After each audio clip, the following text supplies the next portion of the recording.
major part in achieving peace. So I agree, a religion has to one degree created these problems, but actually people of different religious faiths working together can also be an important part of resolving these problems. And that's what we should do, and it's what we can do. And in respect of Jerusalem, it is absolutely imperative that we do.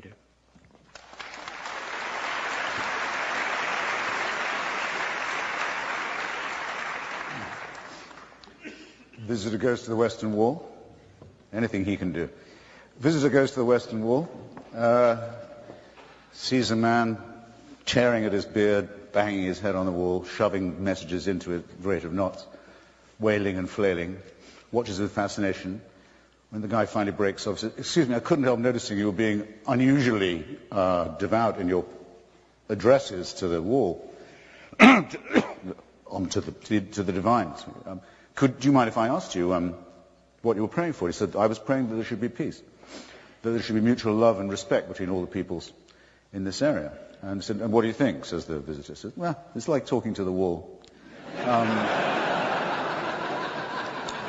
But there are people who think talking to walls is actually a form of divine worship in this place.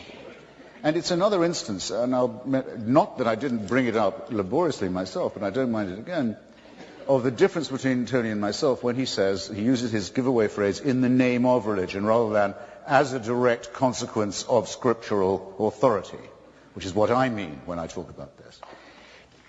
No one's going to deny, are they? No one is going to deny there are awards of real estate made in the Bible by none other than Jehovah himself. That land is promised to human primates over other human primates in response to a divine covenant. Do excuse me. Sorry, this sometimes happens. No, that can't be denied. When David Ben-Gurion was prime minister of what he still called a secular state, he called in Yigal Yadin and Finkelstein and the other Israeli archaeologists, professional guys, and said, "Go out into the desert and dig up the title deeds to our state. You'll find our legitimate..." That was the instruction to the Department of Archaeology. They went, after they conquered Sinai and West Bank, they went even further afield, looking for some evidence Moses had ever been there. They didn't find any because there never has been and there never will be any. But you cannot say that the foundational cause, casus belli in this region, the idea that God intervenes in real estate and territorial disputes, isn't inscribed in the text itself. And not only in the Jewish text, but thanks to a foolish decision taken in the early Christian centuries, where it was decided not to dump the New Testament, but and to start again just with the Nazarene story. Great Christian theologians like Marcion were in favor of doing that. Why do we want to bring the darkness and tyranny and terror and death and blood and cultism of the first books along with us? Surely we should start again. No, we're saddling ourselves with all that. So this is a responsibility for the Christian world too. And need I add that there is no good Muslim who does not say that Allah tells us we can never give up an inch of Muslim land, and that once our mosques are built there can be no retreat. It would be a betrayal. It would lead you straight to hell. In other words, yes, they gibber and jabber, all of them, the three religions. Yeah, you're quite right. God awards land. It's just you've got the wrong title. No. This is what I mean when I say the religion is a real danger to the survival of civilization, and that it makes this banal regional national dispute, which if reduced to its real proportions is a nothingness, if it makes that not just lethally insoluble, but is drawing in other contending parties who really openly wish, for an apocalyptic conclusion to it, as also bodied forth in the same scriptural texts. In other words, that it will be the death of us all, the end of humanity, the end of the world, the end of the whole suffering vale of tears, which is what they secretly want. This is a failure of the parties of God, and it's not something that happens because people misinterpret the text. It's because they believe in them. That's the problem. Thank you.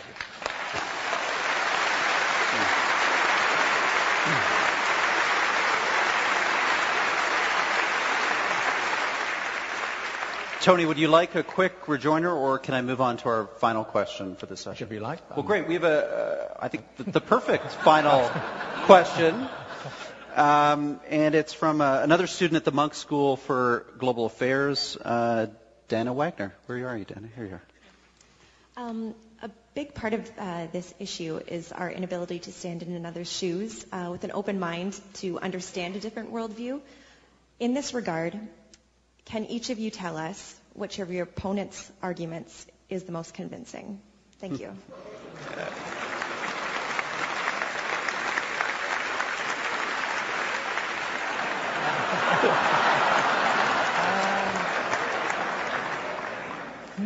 Right. Now, this definitely never happened in the House of Commons.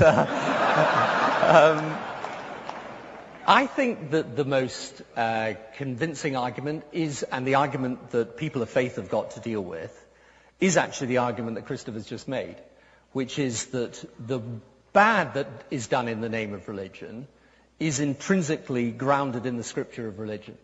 Right? That is the single most difficult argument. And since I've said it's a really difficult argument, I suppose I better give an answer to it.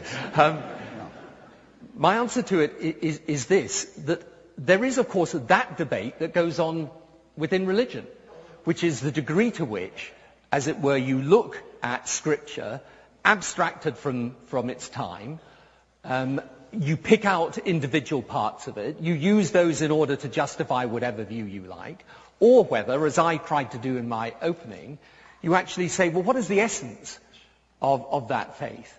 And what is the essence of Scripture?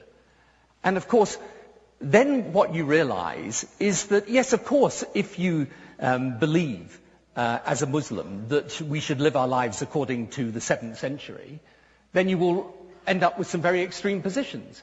But actually, there are masses of Muslims who completely reject that as a view of Islam, and instead say, no, of course, the Prophet back then was somebody who brought order and stability, and actually, for example, even though we today would want equality for women, and many, again, despite what people say, many Muslims would agree with that as well, and many Muslim women, obviously.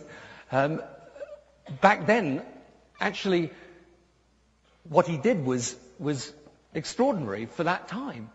And also, when you look at Christianity, yes, of course, you can point to issues that of that time now seem very strange and outdated. But on the other hand, when you take Christianity as a whole and ask what it means to those, what draws people to it, what is it that made me as a student come to Christianity? It wasn't to do with some of the things that Christopher's just been describing, and I understand there are those traditions within religion. I understand that. I accept that. I see how people look at certain parts of Scripture and draw those conclusions from it. But it's not what it means to me. It's not the essence of it. The essence of it is, through the life of Jesus Christ, is a life of love and selflessness and sacrifice. And that's what it means to me. And so I think the most difficult thing for people of faith is to be able to explain Scripture in a way that makes sense to people in the modern world. And one of the things that we have actually begun recently is a dialogue called The Common Word, which is about Muslims and Christians trying to come together and through Scripture find a common basis of cooperation and mutual respect. So, yes, it is a difficult argument. That is the most difficult argument. I agree. But I also think there is an answer to it.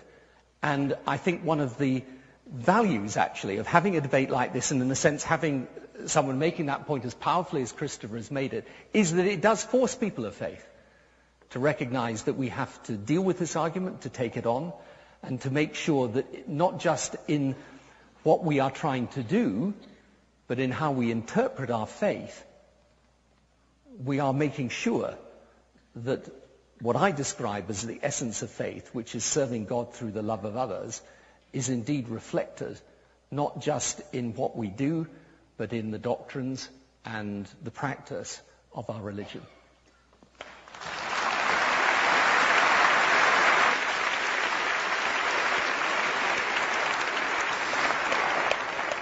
Admirable question. Thank you for it. The remark Tony made that I most agreed with this evening, I'll just hope that doesn't sound too minimal, was when he said that if religion was to disappear, things would by no means, as it were, automatically be okay. I mean, he phrased it better than that. But it would be what I regard as a necessary condition, would certainly not be a sufficient one. And anyway, religion won't disappear. I just think the hold of it on people's minds can be substantially broken and domesticated. He's quite right about that, of course. I hope I didn't seem at any point to have argued to the contrary. I come before you, after all, as a materialist. If we give up religion, we discover what actually we know already, whether we're religious or not, which is that we are somewhat imperfectly evolved primates on a very small planet in a very unimportant suburb of a solar system that is itself a negligible part of a very rapidly expanding and blowing apart cosmic phenomenon. These conclusions, to me, are a great deal more awe-inspiring than what's contained in any burning bush or horse that flies overnight to Jerusalem or any other of that. It's a great deal more awe-inspiring, as is any look through the Hubble telescope at what our real nature and future really is. So he was quite right to say that, and I would have been entirely wrong if I'd implied otherwise. I think I could say a couple of things for religion myself, would in fact. First is what I call the apotropaic. We all have it, the desire not to be found claiming all the credit. A certain kind of modesty, you could almost say humility. People will therefore say they'll thank God when something happens that they're grateful for. Or there's no need to make this a religious thing. The Greeks had the concept of hubris as something to be avoided and criticized. But what the Greeks would also have called the apotropaic, the view that not all the glory can be claimed by a load of primates like ourselves, is a healthy reminder too. Second, the sense that there's something beyond the material, or if not beyond it, not entirely consistent materially with it, is, I think, a very important matter. What you could call the numinous, or the transcendent, or at its best, I suppose, the ecstatic. I wouldn't trust anyone in this hall who didn't know what I was talking about. We know what we mean by it when we think about certain kinds of music, perhaps. Certainly the relationship, or the coincidence, but sometimes very powerful, between music and love. Landscape, certain kinds of artistic and creative work that appears not to have been done entirely by hand. Without this, we really would merely be primates.